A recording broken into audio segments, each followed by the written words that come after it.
Sharomo sharomo amahoro y'Imana n'abane nawe. Hano ufite ubuhanuzi bw'abantu batatu. Ufite ubuhanuzi bwa Evariste Ndayishimiye, nyakubahwa perezida wa Repubulika y'u Burundi. Ese muri uko kwa gatatu azavaho? Abarundi tubabwire ngo ni igihe cyiza cyo kugira ngo isezerano Kanani muyibone. Ngira ngo amaze imyaka irenga 5 ayoboye, aho ndetse bamwe bavuga ngo ashobora kuziyamamaza 2027, ubwo niyo nitaha. Ese aho ngaho arimo mu bazayobora Burundi? Undi muntu hano ngira ngo mpanurire maze iminsi ifite message yiwe, ni umuntu witwa Victoire Ingabire w'umunyarwanda. Victoire Ingabire buno navuga ngo ari mu butabera, amaze kuburana nk'inshuro nk'eshatu. Uyu mugore ni umunyepolitike utavuga rumwe n'ubuyobozi bw'u Rwanda. Navuga ngo ari muri opposition irwanya ubutegetsi bw'u Rwanda. Ariko uyu mugore naje kubona arwaye mu nda ku rwego rwo hejuru, arwaye mu nda, ndetse iyo ndwara iza kumuhitana. Rero ntabwo navuga ngo ndabiceceka, ariko nabonye itangira rya politike nuko bigiye kugenda, nuko bizakurikirana, nuko azafungurwa. Ntabwo mu busanzwe nta makuru yandi, ariko ijoro ryarayampaye. Victoire Ingabire azafungurwa, navuga ngo vuba, songera bamurekure rwose.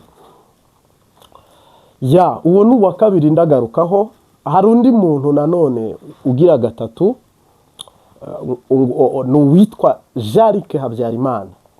Nta n'uwo narinzi, ariko nabonye mu mwanya nari ndi gusengera igihugu cy'u Rwanda ndetse n'icy'u Burundi, mbona aba bantu batatu marayika banzanira ama message. Jean-Luc Habyarimana ese yaba agiye kuyobora u Rwanda, akaba perezida w'u Rwanda, akayobora abanyarwanda nanjye ndimo? Ariko je ntabwo navuga ngo ndashingira kuri activite za politike, oya, ahubwo ndashingira kuri message y'Imana. Uyu muhungu wa Juvenal umuhisi Habyarimana wahoze arongoye Repubulika y'u Rwanda mbere ya 94, ngira ngo niho Habyarimana yatwaye u Rwanda, apfana na perezida w'u Burundi wo bita ngo Discipline mu ndege, Cyprien Ntaryamira. Ngira ngo rero yari ifuti n'ubundi yaguyemo, na Evariste Ndayishimiye niko kaga nanone arimo, ni nayo ngora narimo navuga na n'ubu rifuti yabaye rifuti mu gihugu cy'u Burundi. Nkuko rero bisanzwe ndahita ndudurira ko cyangwa se ngira ko uyu Jean-Luc Habyarimana numwe ugaragaye cyane muri uku kwezi kwa kabiri n'ukwa gatatu, nubwo na mbere yarazwi mugabo ngira ngo buno niho azwi cyane. Yagaragaye ikisasa hamwe na bayobozi ba RDC, Repubulika iharanira intwaro rusange ya Kongo, ubwo yajyagayo gushakayo inkunga, koko Kongo isanga ari umugambi wo gutembagaza cyangwa guhirika ubutegetsi bw'u Rwanda. Ngira ngo byabaye ko Rusora uwabyukaga nawe aravuga ati nanjye ngomba kujyayo nkashaka support. Hamase Imana koko nayo irabishyigikiye ko Jean-Luc ayobora u Rwanda. Ngira ngo iyi ni Imbabazi TV gatatu, tuguhaye ikaze kandi subscribe cyangwa se sabone niba uri mushya, ariko wowe dusanganwe asante. Navuga rero ngo Jean-Luc umuhungu wa Habyarimana yaba ari umwe mu bashyigikiwe na Kayumba Nyamwasa, ndetse akaba anashyigikiwe Jean-Luc Habyarimana ugendeye mu mateka y'u Rwanda bahanuye mbere nabo natwe turi kugera ikirenge mu cyabo, ndetse ubwo ibijyanye n'indagu byo ntabyo ngarukaho, bagiye bavuga mu buryo butandukanye. Ariko se uyu munsi wa none Jean-Luc Habyarimana mu makuru y'ijuru cyangwa se mu buyobozi Imana niyo yimika ikanimura, ese Imana yamuramburira ukuboko akaba perezida? Ese Imana yamukura mu buhungiro agashyigikirwa n'Abafaransa n'Ababirigi, hama bakamuha uburenganzira bwo kuyobora Repubulika y'u Rwanda? Ngira ngo urabyumvamo hano. Uyu mudamu uyu Victoire Ingabire, Victoire Ingabire agiye kurwara mu nda hamujye, mu nda hamubabaze, niho hazamwica. Ntumbaze niba ari uburozi ariye, ntumbaze niba ari amahembe bamwoherereje.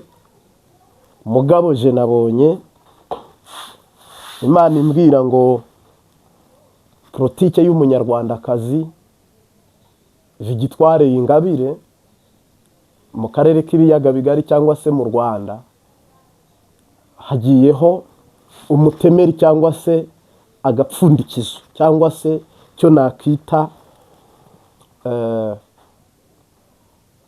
finali niho igeze. Victoire Ingabire agiye kurekurwa. Victoire Ingabire ashobora kuzahura n'ingorane yuko azanapfa atarabonana n'umuryango wiwe. Hama rero ntabwo yenda mpanuye kugira ngo habeho ibindi. Icyo ndi kumvikanisha ni iki? Nuko niba yikunda n'abamukunda, ibya politike na jeningi nabihebe, uretse ko nawe afite umuhungu uzamusimbura. Nabonye ari umuhungu uzamusimbura muri politike, kandi kumushyingura cyangwa se urupfu rwe rushobora kugorana. Ariko ibya politike nabihebe, yihane vuba, kubera ko ntabwo dukuye inkoni ku nzira cyangwa ku gishyitsi ak'Abarundi n'Abanyarwanda. Ntabwo Victoire Ingabire umwaka mubi ku buzima bwe urageze. Yavuze byinshi, yaramenyekanye, yabaye heshi, yagenze heshi, yabonye abaterankunga, ariko nakiza amagara ye cyangwa se ubugingo bwe. Kandi abo muri opposition ntibanyumve nabi, ntabwo muvumye, simwishe, nta nubwo namuremye, na gahunda ye nta bindi uretse kumva biriya nyine. Ariko buriya politike ishaka kuba ari n'umukino, umuntu akaza akavuga byinshi nka wa munyamideli drama. Ni ukuvuga ngo rero ibyo nashakaga kumvikanisha iki, nakiza ubugingo bwe koko bugiye kwandura, bugiye gufatwa. Hano Victoire Ingabire mugiye kumubona mu bitaro, circulation z'ibitaro no kwa muganga hafi y'Indera. No kuvuga rero amagara ye Satani yayasabirije, wicwe nurangiza uburiremo n'ubugingo. Navuga ngo ibyo ahanganiye cyangwa ibyo uhanganiye we wa mumama we, njye navuga ngo washyira agapira hasi, cyangwa se niba ngo afite ishyaka ryitwa Abarinzi, niba ari umurinzi, niba ari Dorofu umurinzi. Ntabwo nkunda kuba muri politike, ariko mwe murabizi hari ishyaka afite abamo. Rero ntabwo njye ndi Imana, ariko indwara zigiye kumufata, ziraza zishingiye kuki? Ni ukuvuga ari mu mutwe we, ari no mu nda he. Ubuzima bwe bugiye gusa. ubuzima bwe bugiye gusa naho bushwanyagurika cyangwa se busenyagurika ku buryo butigeze kubaho. Ni ukuvuga ngo mu myaka 3 uyu mwaka turimo niyihane, atanga imihoho, ashyira agapira hasi, politiki ayiharire Kagame n'abandi Imana ikibyemerera. Mugabo we nabyihoze ko kw'Imana je yambwiye ngo ibya politiki abireke, ntabireke vraiment, nabihebe ndetse nagomba afatikanye na Perezida wa Repubulika y'u Rwanda Paul Kagame, ibyago kuri we bizagabanuka.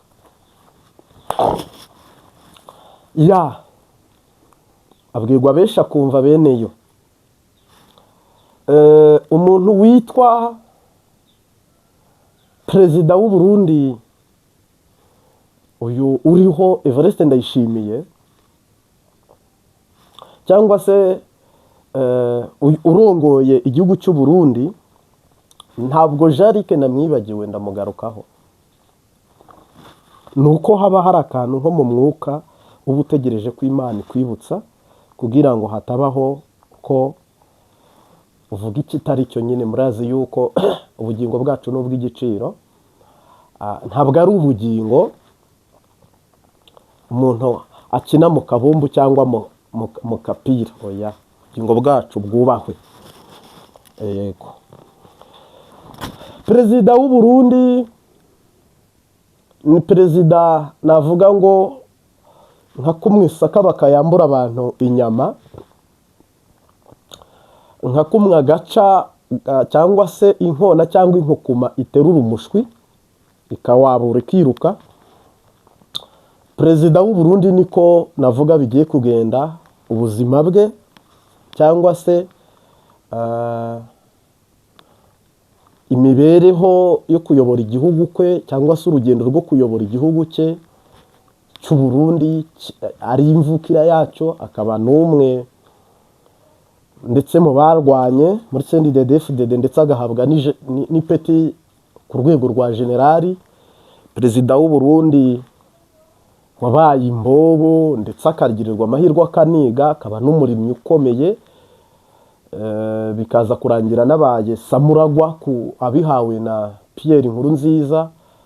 Uyu munsi cyangwa se aka kanya namenyeshaga u Burundi bwose, natangarizaga u Burundi bwose ko hari umugeni waramaze gutegurwa ugiye kubandanya igihugu cy'u Burundi.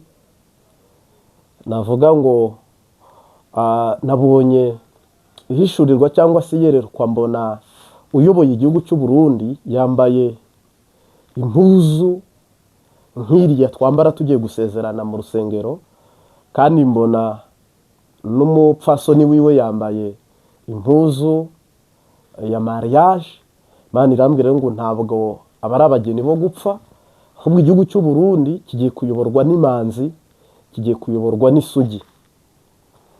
Yenda iryo jambo riraremereye kurisobanura no kuribwira abatwumva n'abadukurikiye, ariko Imana nigushoboza, mwemu yera cyangwa Mwuka Wera aragusobanurira urimenye cyangwa se uryumve. No kuvuga ngo kubona igihugu cy'u Burundi kiyobowe n'imanzi n'isugi, amaboko y'uyu Dawidi ni mazima, ibirenge byiwe ni bizima, ntabwo ibirenge bye birajya mu bapfumu, nta nubwo amaboko ye arijandika mu gusesa amaraso cyangwa mu kumena amaraso, nta nubwo ubwenge bwe burijandika mu mbaraga izo arizo zose za shetani. Jamais. N'umutambukanyi wiwe, umupfasoni wiwe yubahwe. Navuga ngo n'ubwa mbere ahari Imana yampaye kurama kugira ngo habeho umuhango nk'uyu cyangwa n'umugenzo nk'uyu. N'ubwa mbere mu isi Imana yampishurira ikambwira ngo uriya mupapa ni imanzi, n'uriya mu mama n'imanzi nibo bagiye kuyobora igihugu. Sinzi iki gihugu niba ari ijuru, sinzi iki gihugu niba ari mu isi, mugabo ni igihugu navuga kidasanzwe ushingiye ku makuru y'ubuvugishwa n'ubuhanuzi Imana yaturungikanye. Imana irambwira rero ngo nka kuri iyi inkukuma cyangwa inkona cyangwa igisiga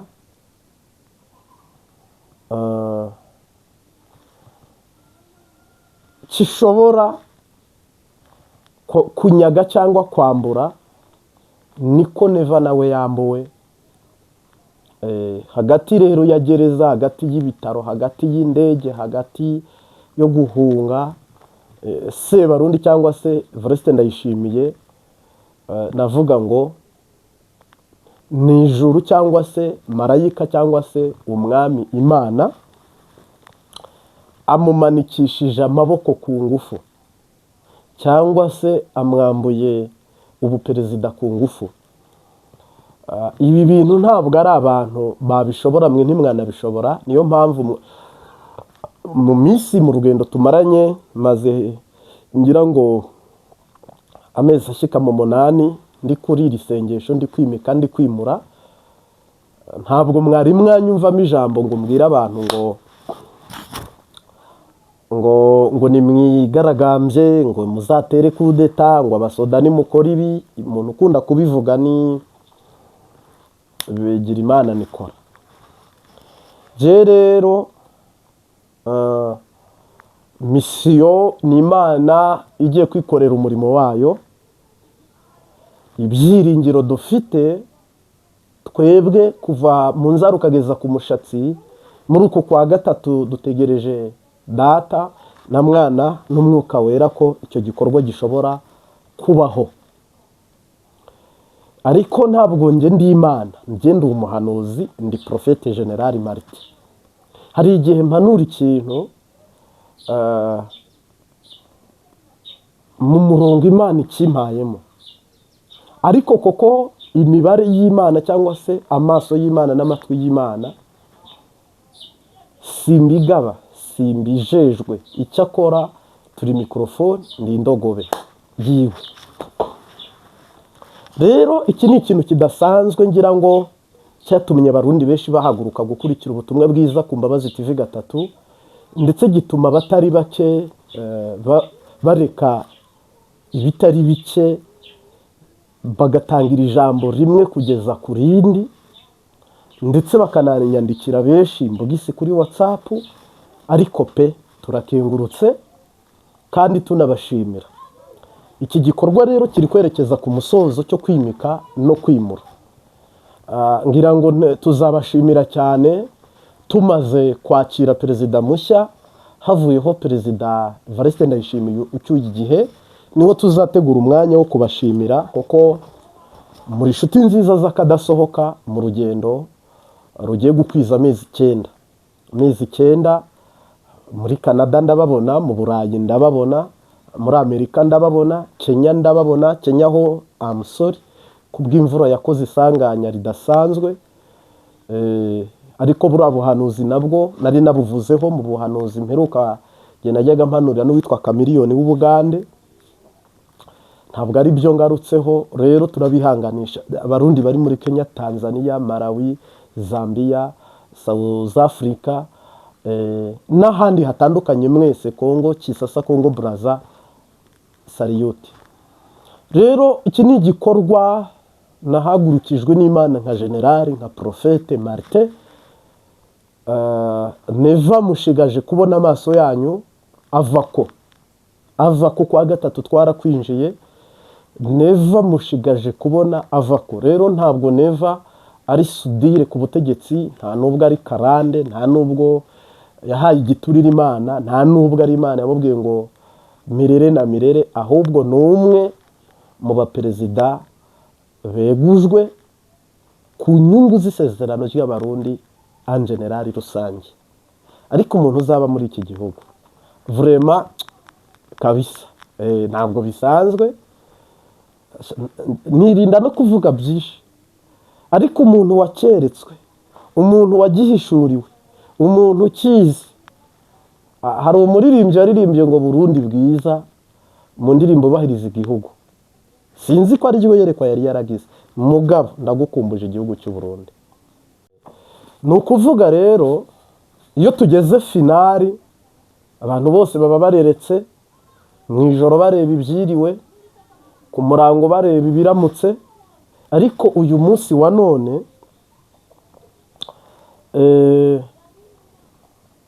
natwe mu mwuka tuba turi kugenda muri kamera ya Mwemu Yera, igihindutse tubabwira, icyubatswe tubabwira, n'igisenwe tubabwira.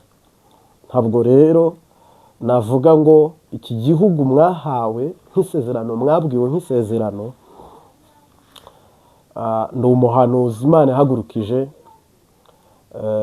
kugira ngo mbe nk'itara, mbe nk'inkingi y'umuriro, gushika tugezeyo ababyizera n'ababyemera, kandi nta rucantege rundi rubayeho. Bariyeri zigera muri 3 turi bunaganireho, harimo abarundi bazisimbutse. Ku nyanja hari abarundi bahasimbutse, mu butayu hari abarundi bahasimbutse, ndetse no kuri Yorodani hari abarundi bagiye kuhasimbuka, ari wo munsi wa finali wa nyuma. Rero izo bariyeri 3 Imana izikwambutse. Tunganira Imana ubudasiba, johora uyisenga kandi uyumvire, tubana n'abayo dufashe indushyi, usibe na rimwe kuyikorera, yubana n'abayo dufashe indushyi, usibe na rimwe kuyikorera.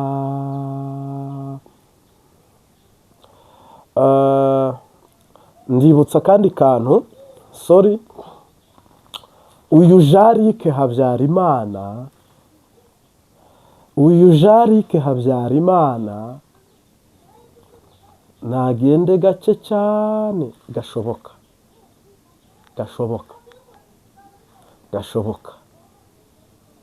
kubera ko ingendo ze n'akayira ke na politike ye nabonye ukwezi kuba kure n'izuba rikaba ryitaruye isi. Imana irambwira ngo nagende gake cyane gashoboka. Kuba perezida kwe biri kure nk'ukwezi nk'izuba, kandi yigengesere koko, cunga umugongo we n'ibitugu bye cyane rwose, kubera ko ntabwo nigeze mbona abaperezida w'u Rwanda. Ubwo rero ingendo ze zo muri Afurika nashaka zihagarare cyangwa se zihagarike, zigumire ku mugabane w'Uburayi. Ibyo kuba perezida nashaka abyihorere, kubera ko ntabwo nigeze mbona atungwa inkoni cyangwa se atunzwe ya nkoni abami batungaga abandi, cyangwa se bahabwaga ibyo bita imbuto yo kurongora cyangwa kuyobora igihugu. Yego, tunganira Imana, yubana nayo, nutumbira Yesu uzaba nkawe, bose bazamenya kubana nawe, bareke ubugome bitabe Yesu, bose bazamenya kubana nawe, bareka ubugome bitabe Yesu. Tunganira Imana tunganira Imana ikuyobore, ntuterwa n'ibyago wihutiraho, ntiyirengagiza umwiyambaza, uyoboke Yesu niwe shobuja. Ntiyirengagiza umwiyambaza, uyoboke Yesu niwe shobuja. Tunganira Imana tunoze umutima, mu byo ukora byose wihutiraho, jya wumvira umwuka wiza urukundo, nta soni uzagira nubona Yesu. Jya wumvira umwuka wiza urukundo, nta soni uzagira nubona Yesu. Hari amasezerano Imana yasezeraniye Abisiraheli ubwo bavaga mu buja. Cyambere cyarasohotse cyangwa Imana yaragishohoje ku Burundi, bava mu buja bw'abakoroni mu buryo bw'ikiboko cyangwa inkoni. Ubwo en general ni akarorero ntanze n'Abanyarwanda, iryo sezerano ryarasohoye. Hari urupfu twese twambukiye ku nyanja itukura, ibyo harimo abakristo n'igihugu tumaze kwambuka. Ni ukuvuga buno hari n'ubutayu, icyo twita inzara, ibibazo, gereza, indwara, intambara tumaze kunyuramo. Za bariyeri 3 nababwiye turi buyageho. Bariyeri imwe ya mbere twasimbutse Farawo, turinda tutangira iy'ubugaragwa y'ubukene, guhanga ibyacu mu bacu mu gihugu cyacu. Bariyeri iya gatatu, ubutayu nabwo ntabwo buduhitanye. Buno rero duhagaze kuri Yorodani, umusare ni Yesu nawe yiteguye kutwambutsa. Umusare ni Kristo nawe yiteguye kutwambutsa. Aho rero ni ukuvuga mu gihugu cy'u Burundi, mu Rwanda, umuntu nkurikira wese ufite amasezerano, hagiye kubaho kujabukanwa muri Kanani. Abamaze gupfa barapfuye, ariko abasigaye Imana yabashyize ku ikimenyetso, muri abaraganwa na Kristo, kandi sori kubw'imvura iri kugwa. Turi mu bihe by'imvura nyinshi cyane, iri muri Kenya no ngaho irahari, mugabo twe ntabwo iri kwangiza kuri ruriya rwego.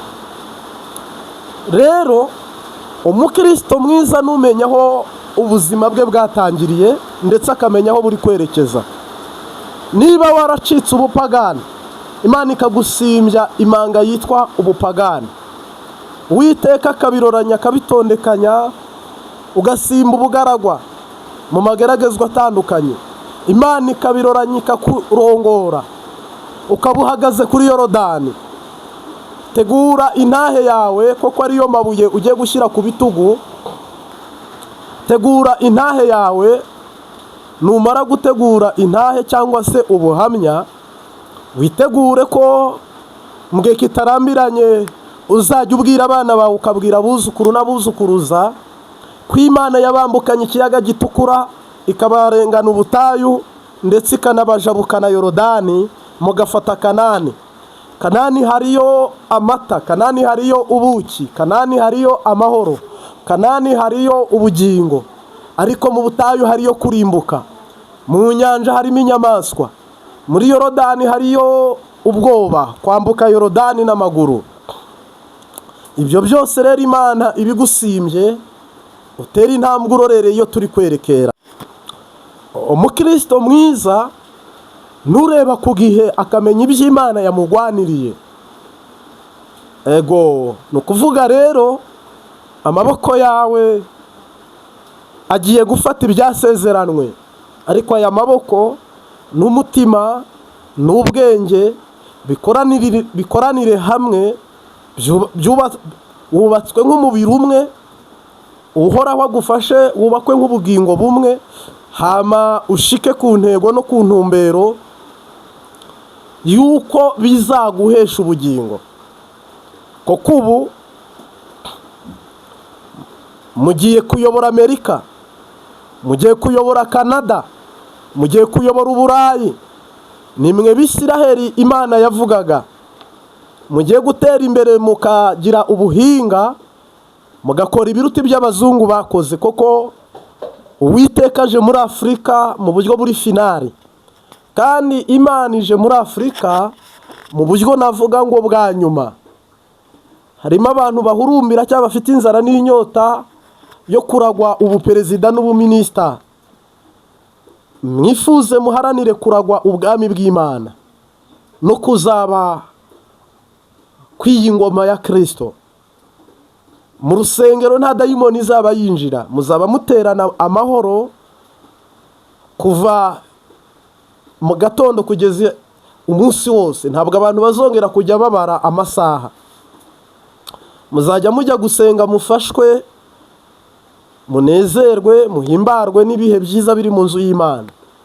Kanani rero ntabwo ibihugu bizongera kubatwaza igitugu n'intureka, ko mupfuye, ko mushize, ko muyobye, ko murimbutse, ko akaga kw'ishyano ribagwiriye.